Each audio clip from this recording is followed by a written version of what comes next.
This LVP trick will transform your room. Come watch how. Before you lay your edge piece, make sure you take some measurements of where the threshold should be. This is a key step, and if you don't get your measurements right, you could potentially lay the transition piece in the wrong place. In this instance, we aim to have the transition piece directly underneath where the door would sit. So I am making my measurements and making my markings. Next, you want to grab the piece you plan to lay.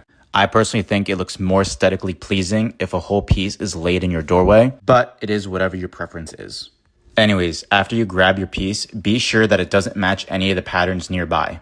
In my previous videos, I gave an explanation, so go check it out if you haven't gotten the chance. Next, you want to take your piece and mark where the door ends and where it begins. This gives you your measurements about how far you need to cut and how much you need to cut. Now, before we make our cuts, I want to preface, please use safety glasses. You don't want to risk getting anything into your eye. In this case, I could only find one pair, so obviously I gave them to my sister for her protection. Now back to it. Here you want to just connect the markings you made using a straight edge. This gives you an idea of the line you need to cut. There are multiple tools you can use to make difficult cuts. I personally love a jigsaw since it's easy to use and I can get more accurate cuts. I will upload a video on how to use a jigsaw, so stay tuned for that. Now, after we make our cuts, we do a quick test fit and mark where our threshold should be. Always be sure to measure twice to cut once. Once again, before you do your final cut, be sure to use a straight edge to connect the markings you made.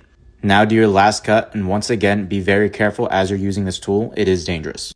Now you are ready for your new piece. I uploaded a video on how to lay LVP flooring, so if you haven't gotten a chance, take a look at that. I explain in more depth as to what tools you need and how to properly lay the floor. And there you have it, your new floor. Follow me for some more tips and tricks.